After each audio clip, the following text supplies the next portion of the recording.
हम लोग क्लास 6 का चैप्टर 11 एयर अराउंड अस का एक्सप्लेनेशन करेंगे। हम लोग इस चैप्टर का ऑलरेडी ही सॉल्यूशन कर चुके हैं। इसका आंसर क्वेश्चन का आप लोग को इसी चैनल पे जाके मिल जाएगा। आप लोग इस चैनल पे इसका सॉल्यूशन देख सकते हैं। तो चलिए हम लोग इस चैप्टर का एक्सप्लेनेशन स्टार्ट करते हैं। बोल रहा है कि we have learn in the chapter 6 that all living things required air but have use even seen air. बोल रहा है कि हम लोग चैप्टर 6 में, इसी क्लास के चैप्टर 6 में हम लोग पढ़ चुके हैं कि जितने भी लिविंग थिंग्स हैं सब को एयर चाहिए होता है, मतलब जीवित रहने के लिए।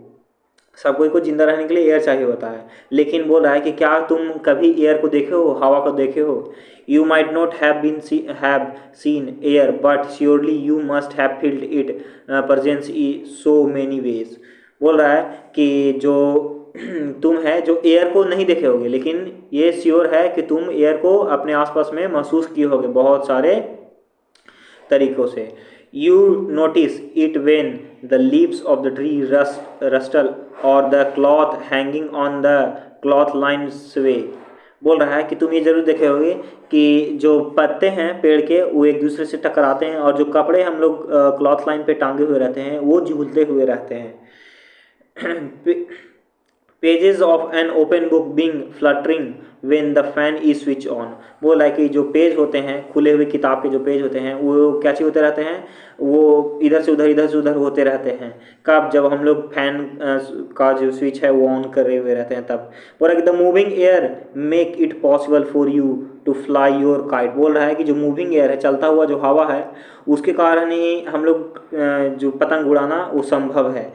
अगर हवा नहीं चलेगा तो पतंग भी हमारा नहीं उड़ेगा। बोल रहा है कि do you remember activity 3 in the chapter 3 in which you separate the sand and the sawdust by the winnowing. बोल रहा है कि तुम्हें याद है एक्टिविटी 3 में, चैप्टर 3 के एक्टिविटी 3 में तुम कैसे किए थे सैंड के और सॉडस्ट के तुम लोग कैसे किए थे? विनोइंग के माध्यम से सेपरेट किए थे, अलग किए थे।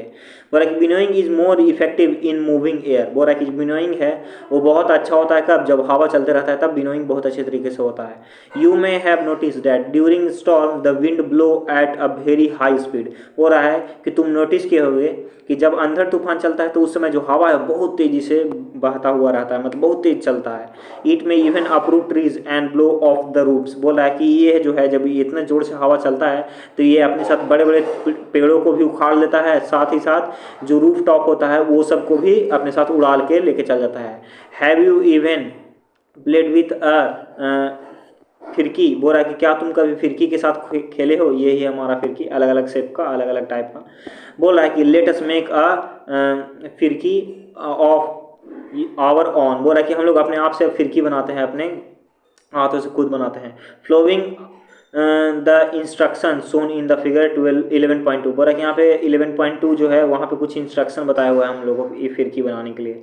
बोल रहा है कि hold the stick of the फिरकी and place it in different direction in an open area. बोल रहा है कि हम लोग को क्या करना है, फिरकी के स्टिक को पकड़ना है और उसको अलग अलग एरिया में, खुला हुआ एरिया में हम लोग को क्या करना है, अलग अलग डायरेक्शन में हम लोग को प्लेस करना है उसको। फिर बोल रहा है कि मूव इट लिटिल, उसके बाद धीरे धीरे हम लोग को उसको मूव करना है। बैक एंड फोर्थ, आगे और पीछे। ऑब्जर्व व्हाट हैपन, देखो कि क्या होता है। डज द फिरकी रोटेट। बोल रहा है कि जो फिरकी है वो क्या रोटेट होता है? व्हाट मेक्स अ फिरकी रोटेट, और फिरकी अगर रोटेट होता है तो क्यों रोटेट होता है? Moving air is not it. बोल रहा है कि जो मूविंग एयर है उसके कारण ये क्या चीज होता है, रोटेट होता है। फिर बोल रहा है कि have you seen a weather clock. बोल रहा है कि तुम है जो वेदर क्लॉक के भी देखे होगे। It show the direction in which the air is moving at that place. बोल रहा है कि वो जो वेदर क्लॉक है वो बताता है किसी खास जगह पे वो लगा हुआ रहता है, वो बताता है कि किस डायरेक्शन में है जो एयर है जो मूव कर रहा है। यही है हमारा वेदर क्लॉक। इसी से हम लोग को डायरेक्शन पता चलता है एयर का कि किस डायरेक्शन में वो मूव कर रहा है। फिर हमारा बोल रहा है topic 11.1 is air present everywhere around us. बोल रहा है कि क्या जो हवा है वो हमारे चारों तरफ रहता है, प्रेजेंट रहता है, उपस्थित रहता है। क्लोज योर फेस्ट, अपने मुट्ठी को बंद करो। What do you feel have in it. तो बोल रहा है कि तुम्हें उसके अंदर क्या मिलेगा? नथिंग, कुछ नहीं। Try to find activity to find out. बोल रहा है कि हम लोग को एक एक्टिविटी करना है ताकि जिसे पता कर सके कि मतलब एयर हमारे चारों तरफ है कि नहीं। एक्टिविटी 2 हम लोग करते हैं। टेक एन एम्प्टी ओपन बोतल, हम लोग को एक खाली बोतल लेना है। इट इज़ रियली एम्प्टी और does it have something inside. बोल रहा है कि क्या वो सही में खाली है या उसके अंदर में कुछ है। टर्न इट अपसाइड डाउन, उसको अपसाइड डाउन टर्न करना है। उल्टा टर्न करना, मतलब जो ढक्कन है उस ढक्कन को वाला हिस्सा नीचे का करना है और बाकी जो बैक वाला नीचे वाला हिस्सा है बेस वाला उसको ऊपर कर देना है। Is something inside it now, बोल रहा है कि अब उसके अंदर कुछ है। Now dip the open mouth of the bottle into the bucket filled with water as shown in the figure 11.4। बोल रहा है कि जो फिगर 11.4 है उसी के हिसाब से हम लोग क्या करना है, उस बोतल को एक पानी से भरा हुआ बाल्टी में हम लोग को उसको डुबाना है। ऑब्जर्व द बॉटल, बॉटल को ध्यान से देखो। Does the water enter the बोतल, बोल रहा है कि क्या वाटर है जो उस बोतल के अंदर में जाएगा।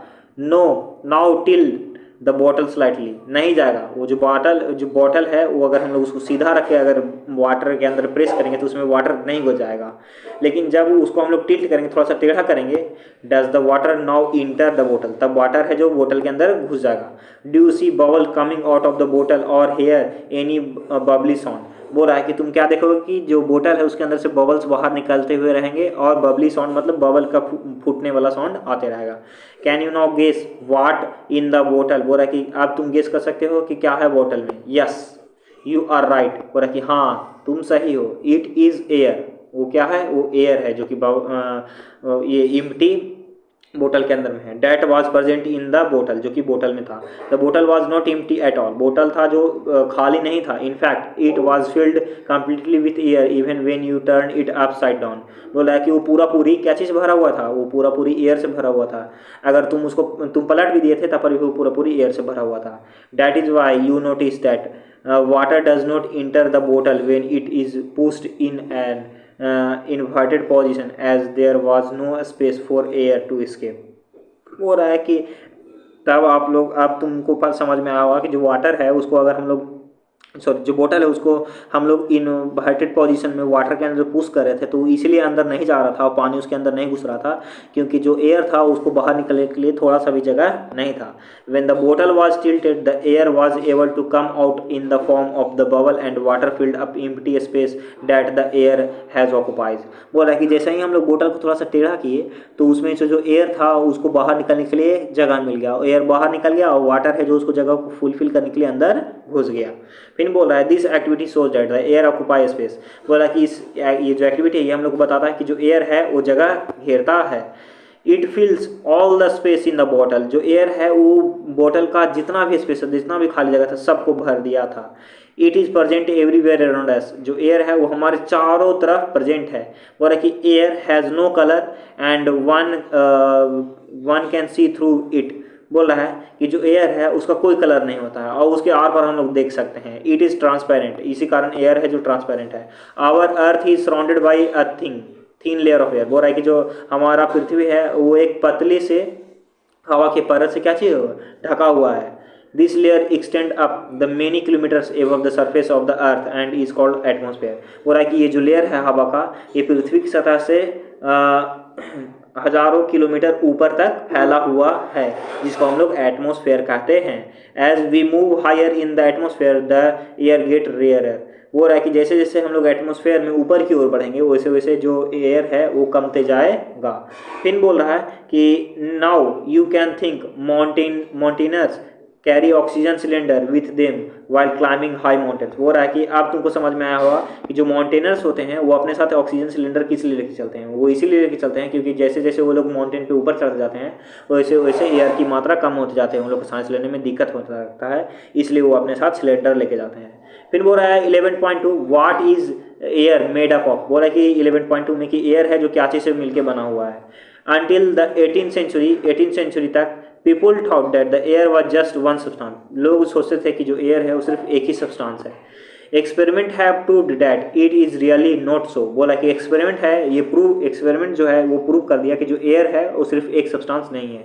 Air is mixture of many gases, जो एयर है वो बहुत सारे गैसेस का मिक्सचर है। What kind of mixture is it, बोला कि किस तरह का मिक्सचर है एयर, मतलब उसमें क्या क्या मिला हुआ रहता है। Let us find out some of the major components of this mixture one by one, बोला कि अब हम लोग ये खोजते हैं एयर के जो मेन कंपोनेंट्स हैं मिक्सचर के, उसको हम लोग खोजते हैं एक एक करके। सबसे पहले आता है water vapour. We have learn earlier that air contain water vapour, हम लोग मतलब पहले पढ़ भी चुके हैं कि जो एयर है उसके अंदर क्या चीज रहता है, उसमें वाटर वेपर भी रहता है। We also saw that when air come in contact with a cool surface it condense and drop of the water appears on the cooler surface. बोला कि ये हम लोग देखे भी हैं कि जब एयर है किसी कूल सरफेस के कॉन्टैक्ट में आता है तो कंडेंस होकर वाटर ड्रॉपलेट्स का रूप ले लेता है। किस सरफेस पे, तो कूल सब्सटेंस के सरफेस पे। फिर बोल रहा है the presence of water vapour in air is important for the water cycle in the nature. बोल रहा है कि ये जो प्रेजेंस होता है वाटर वेपर का एयर में वो बहुत ज़्यादा जरूरी होता है वाटर साइकिल के, नेचुरल वाटर साइकिल के लिए। फिर बोल रहा है हमारा ऑक्सीजन, ऑक्सीजन भी हमारा कैसे रहता है, एयर में रहता है। एक्टिविटी 3 में बताया हुआ है in the presence of your teacher fix 2 small candles of the same length on a table. बोल रहा है कि हम लोग को अपने टीचर की उपस्थिति में क्या चीज करना है, 2 कैंडल लेना है सेम लेंथ का, और वो लोग को एक टेबल पे फिक्स कर देना है। लाइट बोथ द कैंडल, दोनों कैंडल को हम लोग जला देना है। Cover one of the candle with an inverted glass tumbler. बोल रहा है कि एक जो कैंडल है उसको हम लोग को इन्वर्टेड ग्लास ट्रम्बलर से कवर कर देना है। Observe the both candle carefully, दोनों कैंडल को हम लोग को ध्यान से देखना है।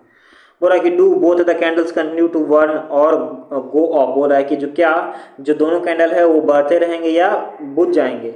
You must have observe that the candle cover with the glass tumbler got extinguished after some time where the other candle continue burning। बोल रहा है कि तुम क्या देखोगे कि जो कुछ समय बाद जो ढका हुआ ग्लास टम्बलर से ढका हुआ जो कैंडल था वो बुझ जाएगा, वहीं जो ग्लास टम्बलर से ढका हुआ कैंडल नहीं था वो बढ़ते रहेगा। बोल रहा है कि what can be the reason for this, think about it. बोल रहा है कि क्या है इसका कारण, जो ग्लास टम्बलर से ढका हुआ कैंडल बुझ गया और जो नहीं ढका हुआ है वो बढ़ रहा है, इसके बारे में सोचो। It seems that the candle got extinguished because the components inside of the glass tumbler which support burning is limited। बोल रहा है कि इससे हम लोग को ये पता चल रहा है, मतलब ये हम लोग को ये समझ में आया कि जो ग्लास टम्बलर था उसके अंदर, मतलब जिस कैंडल लगा हुआ था ग्लास टम्बलर के अंदर में, उसके वो इसलिए बुझ गया क्योंकि उसके अंदर जो बर्निंग को सपोर्ट करने वाला जो कंपोनेंट था वो लिमिटेड था। इसी कारण जो ये हमारा ये ग्लास टम्बलर वाला जो कैंडल था वो मतलब बुझ गया। Most of the components is used up by the burning candle. बोल रहा है कि मतलब अधिकतर जो कंपोनेंट था एयर में ग्लास टम्बलर के अंदर में वो बर्निंग कैंडल द्वारा यूज कर लिया गया। However the other candle is getting continuous supply of the air. लेकिन दूसरी तरफ जो दूसरा कैंडल है वो लगातार क्या चाहिए उसको मिल रहा है, लगातार उसको एयर मिल रहा है। This component of air which support burning is known as oxygen. यही जो कंपोनेंट है एयर का जो कि बर्निंग को सपोर्ट करता है वही है ऑक्सीजन। फिर हमारा आता है नाइट्रोजन। नाइट्रोजन क्या है, in activity 3 did you observe that air is still present in the glass bottle even after. बोल रहा है कि जो एक्टिविटी 3 है जो कि हम लोग किए थे अभी, उसको हम लोग ये देखें कि जो एयर है वो ग्लास बॉटल के अंदर प्रेजेंट था अभी भी, इवन आफ्टर ये द कैंडल ब्लू आउट। बोल रहा है कि कब तक, जब मतलब ये जो एक्टिविटी हम लोग 3 की हैं उसमें जो हम लोग ग्लास टम्बलर से जो ढके थे कैंडल को वो तो बूझ गया था, लेकिन वो बूता था, लेकिन उसके अंदर जो ग्लास टम्बलर है उसके अंदर अभी भी एयर था ही। फिर बोल रहा है उसके बाद कि this indicates presence of some components in the air which does not support burning। बोल रहा है कि ये इससे हम लोग को पता चलता है कि जो एयर में कुछ ऐसे भी कंपोनेंट्स है जो कि बर्निंग को सपोर्ट नहीं करते हैं। The major part of the air is nitrogen. बोल रहा है कि जो ज़्यादातर जो हिस्सा है एयर का वो क्या चाहिए, नाइट्रोजन है। Which does not support burning candle, जो कि एक मतलब जलने में, मतलब किसी चीज़ को जलने में मदद नहीं करता है। फिर आता है हमारा कार्बन डाइऑक्साइड। बोल रहा है कि इन क्लोज रूम, बोल रहा है कि एक क्लोज रूम में if there is some material that is burning you may have felt suffocation। बोला है कि एक बंद कमरा में अगर कुछ चीज़ जल रहा हो, कुछ मटेरियल जल रहा हो, तो तुम अगर वहाँ पे होगे तो तुमको सफोकेशन महसूस होगा, मतलब तुमको सांस लेने में दिक्कत होगा। This is due to the excess of the carbon dioxide that may be accumulated in the room as the burning continues. बोल रहा है कि ऐसा इसलिए होगा क्योंकि वो जो हमारा रूम था वो क्लोज रूम, उसमें कार्बन डाइऑक्साइड की मात्रा बढ़ते जा रहा था धीरे धीरे, जैसे जैसे उस सब्सटेंस जल रहा था। बोल रहा है कि carbon dioxide makeup a small components of the air around us. बोल रहा है कि जो कार्बन डाइऑक्साइड है वो एयर में बहुत कम मात्रा में पाया जाता है। Plant and animals consume oxygen for the respiration and produce carbon dioxide. बोल रहा है कि जो प्लांट और एनिमल्स है वो ऑक्सीजन को कंज्यूम करता है रिस्पायरेशन के लिए, और क्या प्रोड्यूस करता है, कार्बन डाइऑक्साइड प्रोड्यूस करता है। Plant and animal matters also combustion oxygen consume oxygen on burning and produce mainly carbon dioxide and a few other gases। बोला कि जो प्लांट और एनिमल जो मैटर्स होते हैं वो सब क्या करते हैं, ऑक्सीजन को कंज्यूम करते हैं बर्निंग के लिए और कार्बन डाइऑक्साइड को प्रोड्यूस करते हैं और बाकी और अदर गैसेस के भी। It is advisably not burn dry leaves and discarded remain of the crops which pollute our surrounding। बोल रहा है कि ये जो है हमारा, इससे जो है ये हमारा पूरी जो क्रॉप्स है वो जलता नहीं है और जो मतलब सूखे पत्ते हैं वो जलते नहीं हैं और जिसके कारण पॉल्यूशन हमारे आसपास में हो जाता है। मतलब अगर हम लोग जलाते भी हैं अपने क्रॉप्स को या फिर ये ड्राई लिप्स को तो उससे क्या होता है, उससे ये गैस प्रोड्यूस होता है जिससे हमारा सराउंडिंग है वो पॉल्यूट होता है। डस्ट एंड स्मोक, हमारा जो एयर है उसमें डस्ट एंड स्मोक भी होता है। The burning fuel also produce some smoke. वो रहा कि जो बर्निंग जलता हुआ जो फ्यूल है, जलता हुआ ईंधन है, वो स्मोक भी प्रोड्यूस करता है। Smoke contain a few gases and fine dust particles and it often harmful. बोल रहा है कि जो स्मोक है वो कुछ गैसेज और कुछ फाइन डस्ट पार्टिकल्स गैस ये स्मोक में रहते हैं और जो कि हमारे लिए बहुत ही हार्मफुल होते हैं। फिर बोल रहा है that is why you see long chimney in factories. इसी कारण है जो तुम देखे होगे कि जो बड़े बड़े फैक्ट्रीज होते हैं उसमें बहुत लंबे लंबे चिमनी होते हैं। This take the harmful smoke and gas away from our nose but bring it closer to the bird flying up in the sky. बोल रहा है कि ये जो चिमनी है ये तो क्या करता है, जो स्मोक होता है उसको हमारे नाकों से दूर लेके जाता है, मतलब ऊपर की ओर लेके जाता है। लेकिन ये कहाँ पे जाके छोड़ता है, ये छोड़ता है बर्ड्स के पास जो कि आसमान में उड़ते हुए रहते हैं। बोल रहा है कि dust particles are always present in air. बोल रहा है कि जो डस्ट पार्टिकल है वो हमेशा एयर में प्रेजेंट रहता है। एक्टिविटी फिन 4 बोल रहा है find a Sunny room in your school home. बोल रहा है कि एक सनी रूम हम लोग को ढूंढना है अपने स्कूल और अपने नहीं तो घर पे, मतलब जिसमें धूप आता हो जिस कमरे में। Close all the doors and window with a curtain pull down to make the room dark. बोल रहा है कि हम लोग को क्या करना है, हम लोग को वहाँ जितना भी दरवाज़ा और खिड़की है उसको क्या चीज़ से ढक देना है। हम लोग जितना भी दरवाज़ा और खिड़की है उसको हम लोग को पर्दा से ढक देना है ताकि रूम क्या हो जाए, अंधेरा हो जाए रूम में। Now open the door or a window facing the sun just a little in such a way that it allow sunlight to the enter the room only through a slit. बोल रहा है कि उसके बाद हम लोग को डोर नहीं तो विंडो को ऐसे खोलना है, मतलब जो कि सूरज की तरफ हो, मतलब उधर से रोशनी आ रहा हो, ऐसे खोलना है कि जिससे मात्र सन का मतलब सन रेज है वो बहुत कम आए अंदर रूम के अंदर में। मतलब एक छिद्र टाइप करना है हम लोग को, जैसे कि बहुत कम मात्रा में है क्या आए हमारा सन का रेज आए अंदर। Look carefully at the incoming beams of the sunlight. बोल रहा है कि हम लोग को जो आता हुआ जो सनलाइट है, सनलाइट का मतलब सूरज का जो बीम्स है उसको ध्यान से देखना है। Do you see some tiny shiny particles moving in the beam of the sunlight. बोल रहा है कि तुम क्या देखोगे कि कुछ छोटे छोटे चमकते हुए पार्टिकल्स जो कि सनलाइट के बीम्स में मूव कर रहे होंगे। व्हाट आर दीज पार्टिकल्स, वो पार्टिकल्स क्या है। During winter, you might have observed similar beams of sunlight filter through the tree in which dust particles appear to dance merely around।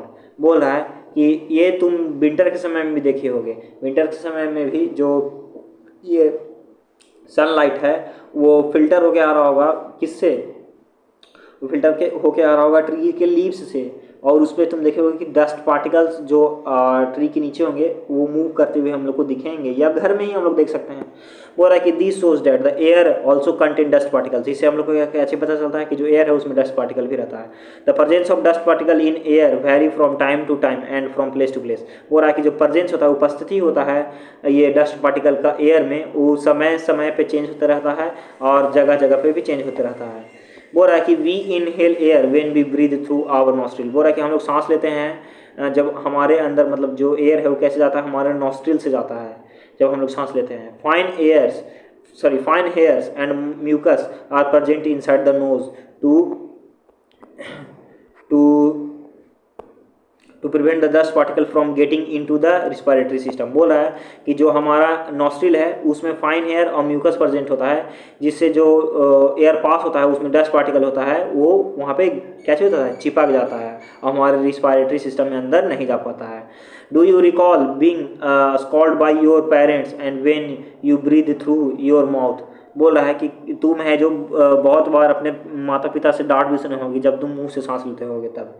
If you do that, अगर तुम ऐसा करते हो, harmful dust particle में inter your body, तो उसे क्या होगा, जो हार्मफुल डस्ट पार्टिकल होगा वो हमारे बॉडी में घुस जाएगा। We may conclude then the air contain some gas, बोला कि अब हम लोग समझ सकते हैं कि जो एयर है उसमें कुछ गैसेज रहता है, वाटर वेपर रहता है एंड डस्ट पार्टिकल्स भी रहता है। The gas in air are mainly nitrogen, oxygen and a small amount of carbon dioxide and many other gases. बोला कि जो गैसेस होता है एयर में वो मेनली कौन कौन सा होता है, नाइट्रोजन, ऑक्सीजन और a small amount of carbon dioxide और बाकी other gases. However there may be some variation in the composition of air from place to place. हाँ, ये होता है कि जो जगह के हिसाब से जो इनका जो कंपोनेंट्स है, नाइट्रोजन, एयर, ऑक्सीजन और अदर गैसेस का, ये चेंज होता रहता है। We see that air contain mostly nitrogen and oxygen. हम लोग क्या देख रहे हैं कि जो ज़्यादातर जो एयर का हिस्सा है उसमें क्या है, नाइट्रोजन और ऑक्सीजन ज़्यादा है। In fact these two gases together make the 99% of the air. यही दो गैसेज एयर और नाइट्रोजन है जो ये हमारे एयर के कितने हिस्से को बनाते हैं, 99% को। The remaining 1% is constituted by the carbon dioxide and a few other gases and water vapour. बोल रहा है कि जो बचा हुआ जो 1% है उसमें हमारा कार्बन डाइऑक्साइड आ जाता है और बाकी अदर गैसेज और वाटर वेपर ही सब आ जाते हैं। फिर बोला है हमारा 11.3, how does oxygen become available to animals and plants living in the water and soil. बोल रहा है कि जो कैसे जो ऑक्सीजन है वो ऐसे जानवर जो कि पानी में या फिर मिट्टी के अंदर रह रहे हैं उन लोग के पास ऑक्सीजन है जो कैसे पहुंचता है। तो ये हम लोग एक्टिविटी 5 से समझ सकते हैं। Activity 5, take some water in a glass or the metal container. बोल रहा है कि हम लोग को एक क्या करना है, हम लोग को एक ग्लास में पानी लेना है, नहीं तो एक मेटल कंटेनर में पानी लेना है। Heat it slowly on a tripod stand. बोल रहा है कि हम लोग को उसको धीरे धीरे एक ट्रिपॉट स्टैंड पे उसको गर्म करना है। Well before the water being to boil look carefully at the inner surface. बोल रहा है कि मतलब वाटर को पूरी बॉयल होने से पहले, गर्म होने से पहले हम लोग को क्या चीज करना है, उसके जो इनर सरफेस होगा वो हमारा ग्लास के या फिर मेटल्स जो कंटेनर था उसके नीचे देखिएगा, उसके नीचे मतलब देखिएगा of the container do you see tiny bubbles on the inside. बोला कि तुम क्या देखोगे कि जो कंटेनर है उसके निचले वाले हिस्से में, तले में तुम ये देखोगे कि उसमें छोटे छोटे बबल्स होंगे। These bubbles come from the air dissolve in water. ये जो बबल्स ये कहाँ से आ रहे हैं, ये बबल्स हैं जो पानी में एयर डिजॉल्व है ना वहीं से आ रहे हैं। When you heat the water to being with the air dissolve it escape. बोल रहा है कि जब हम लोग वाटर को गर्म करेंगे तो उसके साथ जो मिला हुआ एयर होगा वो भी गायब हो जाएगा या उड़ जाएगा वहाँ से। As you continue heating the water itself turn into the vapour and finally being to be boiled. बोल रहा है कि अगर तुम लोग पानी को और गर्म करोगे तो आखिरकार जो पानी है वो वाटर वेपर में कन्वर्ट हो जाएगा और उड़ जाएगा और पानी पूरी बॉयल हो जाएगा। We learn in the chapter 5 and 6 that the animal living in water use the dissolved oxygen in water। बोला कि हम लोग इसी क्लास के चैप्टर 5 और 6 में ये पढ़े हैं कि जो एनिमल्स रहते हैं वाटर में वो डिजॉल्व ऑक्सीजन का यूज़ करते हैं, मतलब मिला हुआ वाटर में मिला हुआ ऑक्सीजन का यूज़ करते हैं। The organisms that live in the soil also need oxygen to respire isn't it. बोला है कि जो ऑर्गेनिज्म होते हैं जो कि मिट्टी में रहते हैं वो सबको भी ऑक्सीजन चाहिए होता है रिस्पायरेशन के लिए। How do they get the air they need for respiration. बोला कि वो लोग को एयर कैसे मिलता है सांस लेने के लिए, मतलब ऑक्सीजन उन लोग को कैसे मिलता है सांस लेने के लिए air. Take a lump of dirty soil. हम लोग को एक ड्राई सॉइल लेना है, मतलब सूखा हुआ मिट्टी लेना है। इन अ बेकर और अ ग्लास, नहीं तो एक बेकर में नहीं तो एक ग्लास में। ऐड वाटर टू इट, उसको में थोड़ा थोड़ा पानी डालना है। एंड नोट व्हाट हैपन, और देखो कि क्या होता है। Do you see bubble coming out from the soil. तुम क्या देखोगे कि जो उसमें से बबल बाहर निकलते रहे, मतलब उसमें से बबल निकल रहे होंगे। These bubbles indicates the presence of air in the soil। यही जो bubbles हैं निकल रहे हैं यही बता रहे हैं कि जो soil है उसमें air है। When the water is poured on the lump of the soil, it displaces the air which is seen in the form of the bubble। बोल रहा है कि जब जो ये सॉइल है उस पर अगर हम लोग पानी डाल देते हैं तुरंत, मतलब एक बैग, तो तुम क्या देखोगे कि जो वो एयर है वो बाहर निकल जाएगा, उसके जगह कौन ले लेगा, उसके जगह वाटर ले लेगा और जो एयर है वो बबल के रूप में बाहर निकल जाएगा। The organisms that live inside the soil and the plant root respire in this air. बोल रहा है कि जो ऑर्गेनिज्म जो कि सॉइल में रहता है, ये जो प्लांट रूट रहता है जो सॉइल में रहता है वो इस तरीके से रिस्पायर करता है। बोला कि A lot of burrows and holes are formed in the deep soil by the animals living in the soil।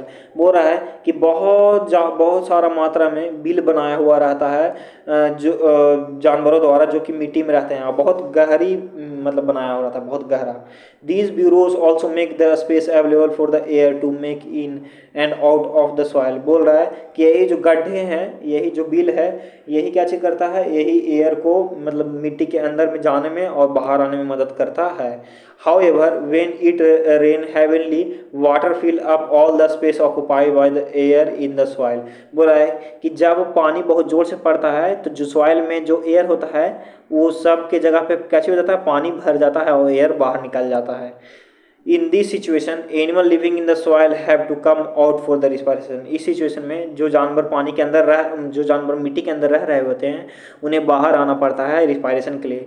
Could this be the reason why the earthworm come out of the soil only during heavy rain. यही कारण है कि जिसके कारण जो अर्थ worm है वो ज़्यादा बारिश होने पर बाहर निकल जाता है मिट्टी से। इन बोल रहा है have you even wondered why all the oxygen of the atmosphere does not get used up by the large number of organisms are consuming it. बोल रहा है कि क्या तुम कभी नहीं, तुम्हें ये लगता होगा कभी कभी कि जितना भी ऑक्सीजन है एटमोसफेयर में वो सारा यूज़ क्यों नहीं हो जाता है, जितने भी ऑर्गेनिम्स है उसके द्वारा कंज्यूम, सारे ऑर्गेनिम्स तो कंज्यूम कर रहे हैं तो उनके द्वारा पूरा एयर क्यों नहीं यूज़ हो जाता है oxygen. Who is refilling the oxygen in the atmosphere, कौन है जो एटमोसफेयर में ऑक्सीजन को रिफिल कर रहा है। बोल रहा है कि 11.4 how is the oxygen in the atmosphere replaced. बोल रहा है कि जो ऑक्सीजन है एटमोसफेयर में कैसे रिप्लेस हो रहा है। इन चैप्टर 4 हम लोग चैप्टर 4 में पढ़े हैं वी रीड अबाउट फोटोसिंथेसिस, हम लोग फोटोसिंथेसिस के बारे में पढ़े हैं। In this process plant make their on food and oxygen is produced along with it. बोल रहा है कि इस प्रोसेस में जो प्लांट्स है वो अपना भोजन खुद बनाते हैं और साथ ही साथ ऑक्सीजन को प्रोड्यूस भी करते हैं। Plant also consume oxygen for the respiration but they produce more of it than they consume. बोल रहा है कि जो प्लांट है वो भी ऑक्सीजन को कंज्यूम करते हैं रिस्पायरेशन के लिए, लेकिन जितना वो कंज्यूम करते हैं उससे ज़्यादा वो प्रोड्यूस करते हैं। डैट इज़ वाई वी से प्लांट प्रोड्यूस ऑक्सीजन। इसी कारण हम लोग कह सकते हैं कि जो प्लांट है वो ऑक्सीजन को प्रोड्यूस करता है। It is obviously that animal can not live without plant. ये है वास्तविकता में जो जानवर है वो बिना पेड़ पौधों के नहीं रह सकते हैं। द बैलेंस ऑफ ऑक्सीजन, बोल रहा है the balance of oxygen and carbon dioxide in the atmosphere is maintain through the respiration in the plant and animal and by the photosynthesis in plant. बोल रहा है कि जो बैलेंस होता है ऑक्सीजन का और कार्बन डाइऑक्साइड को एटमोसफेयर में मेंटेन किया जाता है किसके द्वारा, एनिमल और प्लांट्स के रिस्पायरेशन के द्वारा। प्लांट्स फोटोसिंथेसिस द्वारा करते हैं एनिमल और प्लांट्स मतलब एनिमल्स जो है रिस्पायरेशन के द्वारा। This shows the interdependence of plant and animals. इससे पता चलता है कि जो प्लांट और जो एनिमल्स है वो एक दूसरे पे क्या चाहिए, निर्भर हैं। We can now appreciate how important air is for life on earth. बोल रहा है कि आप हम लोग अप्रिशिएट कर सकते हैं, मतलब ये मतलब समझ सकते हैं कि कैसे है जो एयर, मतलब क्यों है जो एयर अर्थ पे ज़रूरी है लाइफ के लिए। और बोल रहा है कि are there any other use of air. बोल रहा है कि क्या कोई और इस्तेमाल है एयर का, एयर का हम लोग कहीं और भी इस्तेमाल करते हैं। Have you heard about a wind mill. बोल रहा है कि तुम है जो एक विंड मिल के बारे में सुने होंगे। Look at the figure 11.12, figure 11.12 को ध्यान से देखो, ये हमारा विंड मिल। बोल रहा है कि the wind mill make the wind makes the wind mill rotate. जो विंड है, जो हवा है वो कैसे हो रहा है, हवा के कारण जो विंड मिल है वो रोटेट हो रहा है। The windmill is use to draw water from the tubewell and to turn flour mills. बोल रहा है कि जो विंड मिल है उसका इस्तेमाल किया जाता है ये ट्यूबवेल से पानी निकालने के लिए और जो फ्लोर मिल्स है उस सबको चलाने के लिए। Windmill are also use to generate electricity. Windmill का इस्तेमाल हम लोग इलेक्ट्रिसिटी को जनरेट करने के लिए भी करते हैं। Air help in the movement of sliding याचेस, ग्लाइडर्स, पैरासूट्स एंड एरोप्लेन्स। बोल रहा है कि जो एयर है वो बहुत सारी चीज़ों में मदद करता है। स्लाइडिंग याचेस या फिर ग्लाइडर या पैरासूट, एरोप्लेन है, ये सबको मूव करने में मदद करता है। Birds, bat and insect can fly due to the presence of air. बोल रहा है कि जो बर्ड है, बैट है और इंसेक्ट है, ये जो फ्लाइज हैं वो एयर के प्रेजेंस के ही कारण वो सब उड़ पाते हैं। बोल रहा है कि air also help in the dispersal of the seed and pollen of the flower of the several plant. बोल रहा है कि जो एयर है वो सीड के डिस्पर्सल में या पॉलन को डिस्पर्स करने में या हाँ, फ्लावर्स के अलग अलग पेड़ के फ्लावर्स को, पॉलेंस को, या फिर जो सीड्स है उसको डिस्पर्स करने में मदद करता है। Air play an important role in water cycle, बोल रहा है कि जो एयर है वाटर साइकिल में एक बहुत ही महत्वपूर्ण भूमिका निभाता है। फिर बोल रहा है तो आज का हमारा ये जो चैप्टर था ये पूरा पूरी हम लोग को कंप्लीट हो गया। तो आप लोग को ये चैप्टर अच्छी तरीके से समझ में आया होगा, और आप लोग को हम पहले ही बता चुके हैं कि इस जो चैप्टर है, ये जो चैप्टर है इसका आंसर क्वेश्चन का एक्सप्लेनेशन हम लोग इसी चैनल पर हम लोग कर चुके हैं, आप लोग उसका वीडियो जाके देख सकते हैं। तो आज का ये जो हमारा चैप्टर है, ये हमारा चैप्टर कितना था, ये हमारा जो चैप्टर था 11 था क्लास 6 का, ये हमारा पूरा पूरी कंप्लीट हो चुका है। तो अगले बार हम लोग 12th का मतलब 12 चैप्टर करेंगे, ठीक है।